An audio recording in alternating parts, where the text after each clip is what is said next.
Well, hey everybody. I am actually sitting here in the line at Whataburger trying to get a chocolate shake for me and Rob.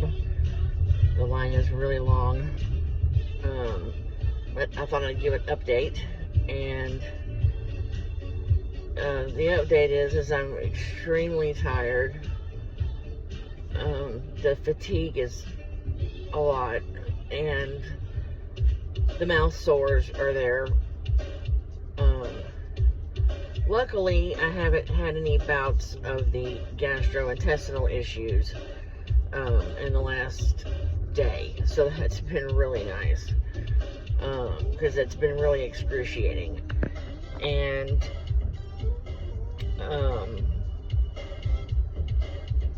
sometimes I feel pretty good. Other times I don't feel good at all, like now.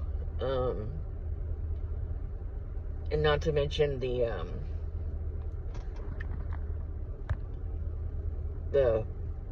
body image issues that I'm having for sure.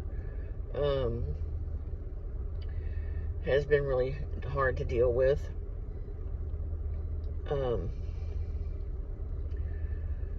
Because I don't look like myself and I don't feel like myself. But I came across this podcast that Rob and I listened to together, and it was only about 7 episodes, the entire podcast. But it was about this woman. She was 44, and she had breast cancer, and she had beaten it. And then a couple of years later, it came back as stage 4 metastatic, and she was terminal. And so she decided to divorce her husband. She was in an unhappy marriage for a long time, and go on this sexual escapade to feel alive again. And it was the best podcast I have ever listened to. Not only did it was her and her best friend. Her best friend was telling the story and doing the podcast.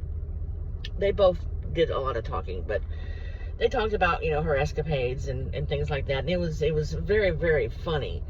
But then it got very, very serious, because she was dying. And she didn't tell any of the men that she was seeing that she was terminal or anything like that. So most of them, some knew, but not many. And the last 2 episodes was really hard, because by then you felt like you knew her. Her name was Molly, and she died. And it was very emotional to listen to. It was very deep, but I have to say that it was very inspiring,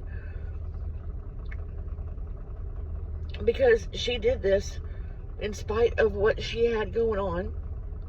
She didn't care that she had a mastectomy or anything. I mean, she was dying, so she had nothing to lose whatsoever. And she was trying to live her best life that she had left. And it was probably the most inspiring thing I've ever listened to. It was extremely sad. Rob and I cried and cried and cried and cried and cried. Because at the end, you felt like you knew her and that you were her friend. And you were losing your friend. But a lot of things that she had to say made so much sense.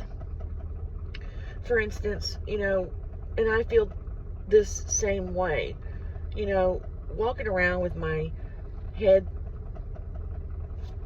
handkerchief on, or walking around bald,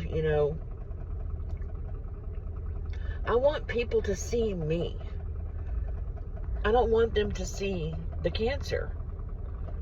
I want people to know me for me, not because I have cancer. And that's one of the reasons why I want the wig so bad. So I can just blend in and be normal, and I don't have to talk about it if I don't want to. Because I feel like if somebody says something about my hair, that I need to say something about my disease so they can understand why I shaved my head and left a mohawk. And they don't look at me like I've lost my fucking mind